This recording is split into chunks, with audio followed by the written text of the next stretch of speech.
کرنا چاہ رہا ہوں کامران مرزا صاحب سے، لیکن میں پہلے ایک اور ایشو کر لوں وقت، کیونکہ اب آخری سیگمنٹ ہے۔ بلوچستان کا ایشو بڑا سیریس ہوا ہے کامران بھائی، کیونکہ آپ تو بیٹھے بھی کوئٹہ میں ہوتے ہیں، لیکن آپ سے کہہ لوں ایک بڑا خوفناک ٹرینڈ یہ آیا ہے کہ ایون جو مین اسٹریم پولیٹیشینز تھے، بھلے آپ کے ویوز سے جتنا مرضی اختلاف ہو، اختر مینگل ہو گئے، چکزئی صاحب ہو گئے، دوسرے ہو گئے جو آئین کو بھی مانتے ہیں، ساری چیزیں کرتے ہیں، وہ بھی زمینی حقائق پہ مجبور ہو گئے ہیں مارنگ بلوچ وغیرہ ان کے ساتھ جا کے چلنے پہ، الائی کرنے پہ، کیونکہ زمین پہ انہی کا فالوور ان کا اب تگڑا سب کچھ ہو گیا۔ گورنمنٹ کے اندر سے ہم دیکھتے ہیں تو وہ ہارڈن دا اسٹیٹ کمیٹی بنا کے بیٹھے ہوئے ہیں کہ جی شاید اسٹیٹس کمیٹیز کی تو ہارڈ اسٹیٹس نہیں بنتی اینی وے، اور اس کے اندر وہ انٹیریئر منسٹر صاحب ڈیل کریں گے چیزوں کو سب کچھ۔ بلوچستان میں آپ کو وہ میچورٹی اپروچ میں نظر آ رہی ہے جو گورنمنٹ کی چاہیے؟ کیونکہ وہاں پہ مجھے لگتا ہے کہ ایکٹیوسٹ اور ٹیررسٹ کے درمیان فرق نہیں کیا جا رہا، اور جو ٹیررسٹ جینوئن ایشوز ایکسپلائٹ کر رہے ہیں تو ہم ٹیررسٹ کو تو لڑ رہے ہیں لیکن ہم ان ایشوز کو ایڈریس نہیں کر رہے۔ بیکورڈنس کا ایشو ہے، غربت کا ایشو ہے، مسنگ پیپل کا ایشو ہے، ان پہ ہم ایڈریس نہیں کر رہے، ہم نے سارا فوکس صرف ٹیررسٹ مارنے پہ کیا ہوا ہے۔ ایک دو سیٹوں تک جو ہے مجبور کر دیا، وہ اب صرف ایک اپنی سیٹ جو ہے نا اختر صاحب جو ہے نا وہ ایک آدھ سیٹ بچا پائے، محمود خان چکزئی صاحب وہ اپنی سیٹ مشکل سے بچا پائے۔ بالکل جو حقوق کی بات کرتے ہیں صوبے کی، وہ سارے جو ہے نا ہم جو ہے نا بڑی مشکل سے جو ہے نا وہ اپنے آپ کو جو ہے نا مینٹین کر پا رہے ہیں۔ تو یہ سارے کا سارا جو ہے نا یہ آپ نے وہ جو لوگ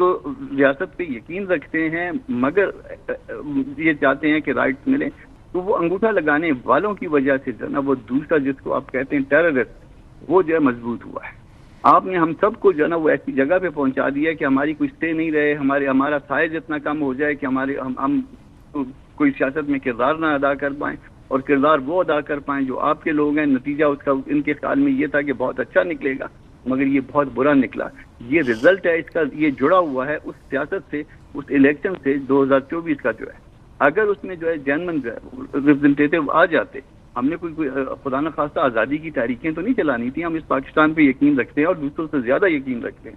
ہم جب زیادہ سے زیادہ کیا بات کرتے ہیں، رائٹ کی بات کرتے ہیں، ہم کہتے ہیں کہ صوبے کا حق قانون کے مطابق ہم کو دے، ہم اس سے قانون سے زیادہ مانگتے بھی نہیں ہیں کہ ہر روز جو ہے نا مسئلہ بڑھتا جا رہا ہے، اور آپ کے پاس وہی پرانی دوائی ہے، وہی پرانی میڈیسن ہے، وہ دوائیاں جو ہے نا وہ 1948 سے ناکام چلی آ رہی ہے، اور اب آپ کہتے ہیں کہ شاید وہ کامیاب ہو جائے گی۔ یہ کیسے ہوگا جب 4-5 دفعہ پہلے ہی وہ دوائی نہیں چلی؟ تو اب آپ کا کیسے ہوگا؟ دب جائے گا فار دی ٹائم بھی، پھر سال 2 سال کے بعد پھر ابھر کے آ جائے گا۔ تو مسئلے کا حل یہ ہے کہ آپ وہاں پہ ان کے لوگ جو الیکٹ ہوتے ہیں، جو ریئل الیکشن ہے، ریئل لوگ ہیں، ان کو آنے دیجئے، وہ بھی پاکستانی ہیں، وہ بھی زیادہ سے زیادہ رائٹس کی بات کریں گے، وہ کہیں گے کہ کوئی ہمارا حق پہلے یہاں پہ دے، ہمیں دے، اور اس کے بعد جو ہے نا پھر اگر کوئی وفاق کا حق بنتا ہے تو وہ اس کے پاس جائے۔ مگر لیکن اس کے لیے پہلے آپ کو یہ کنسیڈ کرنا ہوگا نا کہ یہ سیکیورٹی ایشو سے زیادہ پولیٹیکل ایشو ہے جو بلوچستان کا معاملہ ہے۔ پرابلم یہ ہے کہ ہم اسے سیکیورٹی لینس سے دیکھ